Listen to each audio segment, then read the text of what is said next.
Good morning, Wake County. I'm Steve, coming to you from beautiful Wake Forest. And I spent most of yesterday thinking about something that happened right here in our community. You see, I got an email from a listener named Carol, and she wanted me to know about a family organization in Rolesville that I'd never heard of. And as I started digging into it, I kept running into the same question.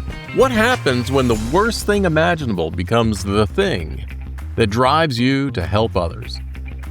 Oh, and don't forget to stick around. I got a dad joke so perfectly ridiculous that your neighbors will either love you or question your judgment for sharing it, especially if you know a firefighter.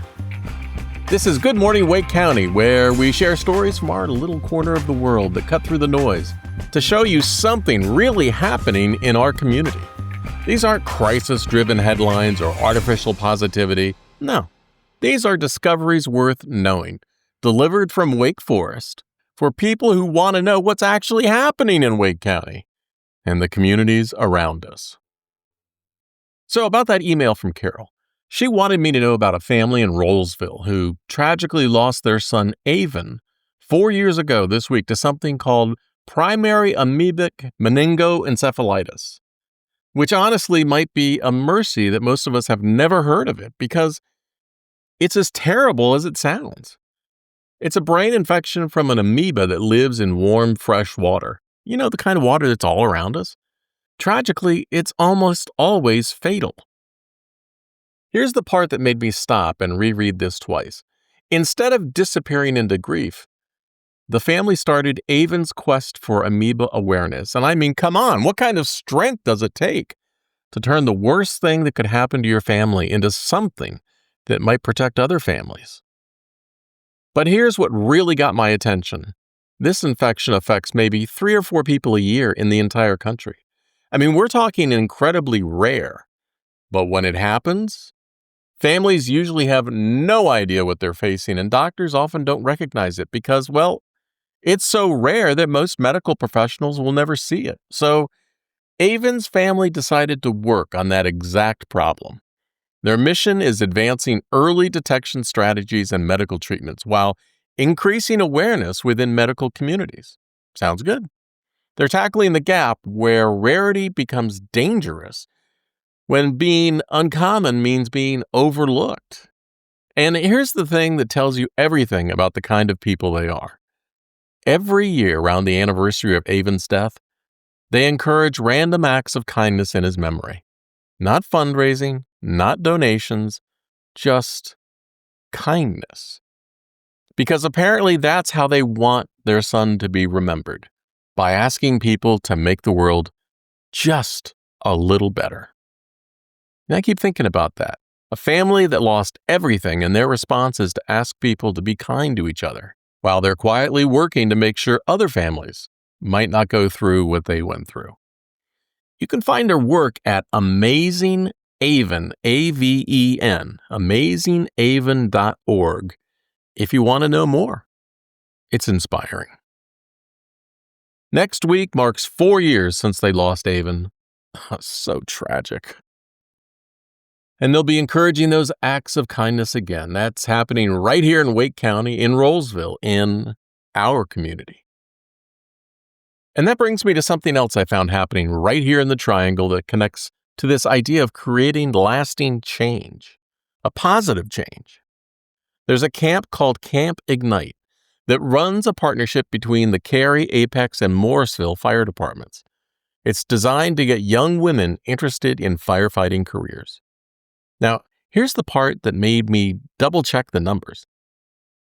In just its second year, this camp went from 20 participants to 37. That's an 85% increase.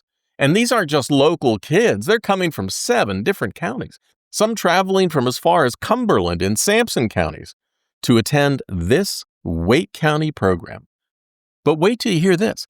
Holly Springs, right here in our area, now has an all-female fire crew working Engine 2.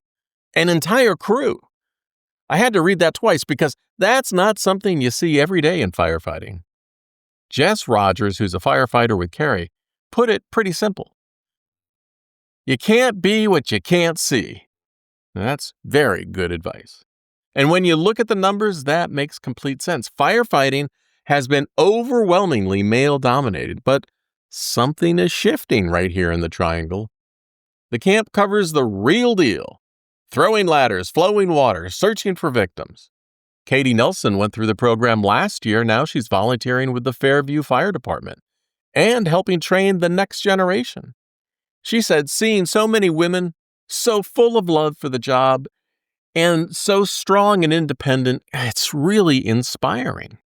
And here's the practical side that departments around here are dealing with. They need people. Durham Fire has 45 open positions right now. Fayetteville and Morrisville are actively recruiting more women firefighters. And this isn't just about breaking barriers, though it's absolutely doing that. It's about filling essential jobs in our communities. Two of this year's participants, Lily Byers and Caddy Porter, seem to get it. Byers said, "These hard jobs are not just for men." And Porter added, "It's nice knowing that other people have the same dream." The next Camp Ignite will happen in the spring, but the impact from this year is already showing up in our local fire departments. Young women who attended the camp are now volunteering and working right here in our area. Sometimes the most significant changes happen quietly, just one person at a time, right here in your own backyard. Hey, if today's stories made you think about what really lasts, about the kinds of legacies that actually matter, you might like the other show I host called True Stories from the Obit Files. I dig into someone's life story the way it was actually written in their obituary, and the surprising impact someone you didn't know left behind. It's not what you'd expect. It's actually kind of beautiful. You can find it wherever you listen to podcasts. If any of this seems worth passing along to your neighbors, Aven's family turning tragedy into protection for others, or young women in our area breaking into firefighting, send this podcast to someone who might find it useful.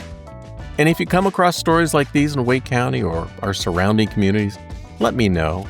Visit tapyournews.com. Sometimes the best discoveries come from neighbors like Carol, who know where to look.